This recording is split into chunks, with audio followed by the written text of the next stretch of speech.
যোৰহাটৰ আয়ুক্ত কাৰ্যালয়ৰ এগৰাকী কৰ্মী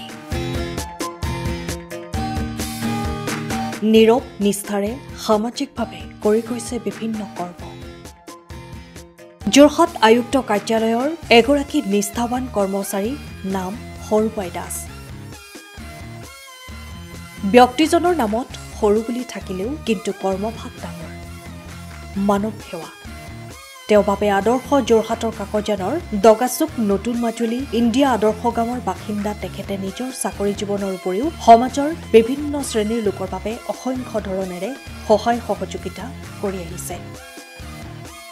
মৰ্মস্পৰ্শী এই সেৱামূলক কৰ্মৰ বাবেহে সৰুপাই দাস ৰাষ্ট্ৰীয় ৰাজ্যিক জিলা পৰ্যায়ৰ কেইবাটাও সন্মান আৰু শ্ৰেষ্ঠ কৰ্মচাৰী বঁটা লাভ কৰিবলৈ সক্ষম হৈছে। প্ৰচাৰ বিমুখ স্বভাৱৰ বাবে নিজ সাফল্যৰ বিষয়ে তেখেতৰ কৰ্মই পৰিচয়। তেখেতে কয়, মানুহৰ বাবে কৰা একোটা সৰু পদক্ষেপো মোৰ বাবে এটি সাধাৰণ সহায়। জীৱনত যদি অন্য এজন মানুহক কিবা সহায় কৰিব পাৰোঁ, সেইটো মোৰ সৰ্বশ্ৰেষ্ঠ লাভ। সমাজে মোক যি স্নেহ সন্মান দিছে, সেইটো মোৰ বাবে প্ৰেৰণা। কামৰ মাজতে মানুহৰ মুখত হাঁহি ফুটাই দিব পাৰিলেই মই সন্তুষ্ট। সৰুপাই দাস যেন সমাজৰ বাবে এক দৃষ্টান্ত। নীৰৱে বিনম্ৰতাৰে কোনো প্ৰচাৰ প্ৰচেষ্টাৰ আশা নকৰি যি সেৱা তেখেতে আগবঢ়াই গৈছে, সেয়া বহু লোকৰ হৃদয় স্পৰ্শ কৰিছে। তেখেতৰ এই মনোভাৱ আগন্তুক প্ৰজন্মৰ বাবে নিঃসন্দেহে এক অনুপ্ৰেৰণা। প্ৰথমতে আপোনালোকক ধন্যবাদ জনাইছোঁ। বঁটাখিনি পাই মোৰ ভাল লাগিছে, খুব আনন্দ লাগিছে। এই আনন্দৰ ভগৱানৰ আশীৰ্বাদ, ৰাইজৰ আশীৰ্বাদতহে এই আনন্দ উপভোগ কৰিবলৈ পাইছোঁ বা এই বঁটাখিনি পাইছোঁ। আজি ৰাইজক যিদৰে মই সততাৰে নিষ্ঠাৰে কাম কৰি গৈছোঁ, কাম কৰিছোঁ আৰু সকলোকে সহায় কৰিছোঁ, তাৰ বিনিময়ত এই সন্মান ভগৱানে দিছে। কি বঁটা পাইছে আপুনি? মই প্ৰথমতেই পালোঁ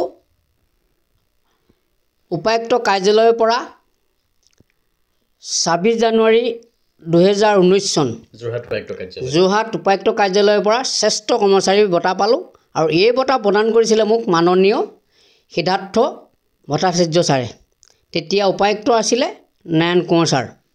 তেখেতসকলৰ আশীৰ্বাদত সেই বঁটা লাভ কৰিলোঁ। সেই বঁটা লাভ কৰাৰ পাছৰ পৰাই মোক নানা অনুষ্ঠান প্ৰতিষ্ঠান সকলোৱে সম্বৰ্ধনা জনাই, কোনোবাই অংগবস্ত্ৰৰে জনাই, মানপত্ৰৰে জনাই। আন্তঃৰাষ্ট্ৰীয়ভাৱে এটা বঁটা পাবলৈ সক্ষম হৈছিলে, কি আছিলে? আন্তঃৰাষ্ট্ৰীয় বঁটা ভাৰত ৰত্ন আম্বেদকাৰ। এই বঁটা পাইছিলোঁ মই 24 চনত, 2024 চনত এই বঁটা পাইছিলোঁ। আৰু ৰাষ্ট্ৰীয় বঁটা পাইছিলোঁ ৰামজী ভীমৰাও আম্বেদকাৰ বঁটা পাইছিলোঁ। বঁটাখিনি পাবৰ কাৰণে কৰ্মৰ অধিকাৰী হ'ব লাগিব, সকলোৱে প্ৰিয়ভোজন হ'ব লাগিব, সকলোকে যেতিয়া সহায় কৰিবা, সমচকুৰে চাই সমভাৱে চাব লাগিব সকলোকে, তেতিয়াই এইখিনি পাবলৈ সক্ষম হ'ব পাৰে। আমি যিহেতু জানিছোঁ আপুনি 2019 বৰ্ষত যোৰহাট জিলা উপায়ুক্তৰ পৰা শ্ৰেষ্ঠ কৰ্মচাৰী বঁটা পাইছিলে, এই সম্পৰ্কত আপুনি কি ক'ব? খুব ভাল লাগিলে। আৰু সেই বঁটা পোৱাৰ পাছৰ পৰাই মোৰ বহুতো মই উৎসাহ সাহস পালোঁ। তাৰ পাছৰ পৰাই সকলোকে যিদৰে সহায় কৰিব লাগে তেনেদৰে সহায় কৰি গৈছোঁ। আৰু মোৰ ভাল লাগে, সহায় কৰি ভাল পাওঁ। সকলোকে মই যেনেদৰে পাওঁ তেনেকৈ সহায় কৰোঁ।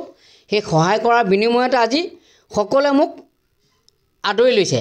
আৰু মই এটাই বেছিকৈ ভাল পাইছোঁ, মোৰ নিচিনা এজন কৰ্মচাৰীক ইমান জনসাধাৰণৰ সমাদৰ পাইছোঁ আৰু ইমান মৰমেৰে আদৰি লৈছে। মই বন্ধ বাৰবিলাকততো প্ৰায় থাকিবলৈ নাপাওঁ, প্ৰতি অনুষ্ঠানে নিমন্ত্ৰণ কৰে, প্ৰতি অনুষ্ঠানলৈকে যাবলগীয়া হয়।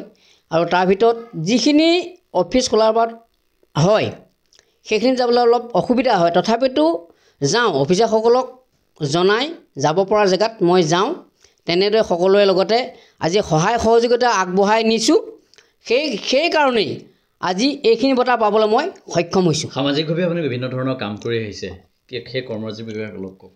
সামাজিক ধৰণে মই যিখিনি কাম কৰিছোঁ, আচলতে ৰাইজৰ কাৰোবাৰ কিবা অভাৱ অভিযোগ হয় সেইখিনি মোৰ লগত যোগাযোগ কৰে আৰু সেই অভাৱ অভিযোগখিনি যিদৰে মই কৰিব পাৰোঁ সমাধান কৰিব পাৰোঁ সেইদৰে কৰি দিওঁ কাৰোবাৰ ধৰি লওক নামঘৰ তাত কিবা এটা লাগে কিবা ফেনখন দিবলগীয়া হয় মোক যদি কয় পৰাপক্ষত মই তেনেদৰে দিওঁ বা কাৰোবাৰ দুখীয়া নিচলা মানুহ কোনোবাৰ অভাৱ অভিযোগ হৈছে কাৰোবাক কিবা এটা দিব লাগে কিবা এটা বিচাৰে যিটো পাৰোঁ মোৰ সামৰ্থ্যই সেইটো মই তেনেদৰে দি যাওঁ সেইদৰে আগবাঢ়ি গৈ আছোঁ আৰু ভৱিষ্যতলৈও মই ভগৱানৰ ওচৰত প্ৰাৰ্থনা জনাইছোঁ আজি যিদৰে সকলোকে সহায় কৰিব পাৰিছোঁ বা সহায় কৰি যাব পাৰিছোঁ ঠিক ভৱিষ্যত দিনতো তেনেকৈ সহায় কৰি যাবলৈ যাতে ভগৱানে মোক শক্তি দিয়ে আৰু খুব দেহাটো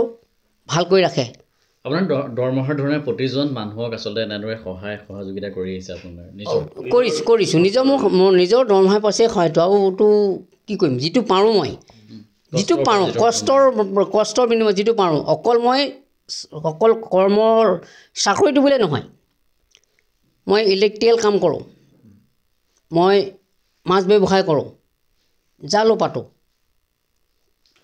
সকলো কাম কৰোঁ য'ত যেনেকৈ যি কৰিব লাগে মানে অফিচলৈ যোৱাৰ আগত ক'ৰবাত মই লাইটৰ কাম এটা কৰি গ'লোঁ কাৰোবাৰ থাকিলে তেনেকৈ কৰি গ'লোঁ আৰু কাৰোবাৰ ধৰি লওক ক'ৰবাত বিয়া সকামত এনেকৈ ক'ৰবাত মাছ দৰকাৰ হ'ল মোকে কয় সেইখিনিও মই সহায় কৰি দিওঁ যি পাৰোঁ তেনেকৈ আৰু মোৰ ঘাটজাল আছে ঘাটজালো পাতোঁ মই তেনেকৈ ৰাতি দিন মই যেনেকৈ পাৰোঁ ঠিক কষ্ট সমাজৰ মই তেনেদৰে মানে যিখিনি সহায় কৰি গৈছোঁ আৰু সেই ক'ভিডৰ সময়তো আপোনালোকক কৈছোঁৱেই ক'ভিডৰ সময়ত সেই তেনেদৰে মানুহক মই যেনেকৈ পাৰোঁ তেনেকৈ ৩-৪খন গাঁৱৰ মানুহক সহায় কৰাৰ উপৰিও অন্যান্য সৰু সুৰা যেনেকৈ পাৰিছোঁ তেনেকৈ কৰিছোঁ কিন্তু যথেষ্ট কৰি দিওঁ মই টিয়কৰ পৰা বিৰাজ পৰা ৰিপৰ্ট টাইম অফ সময়ৰ খবৰ সময়ত পাবলৈ ফ'ল' কৰক টাইম অফ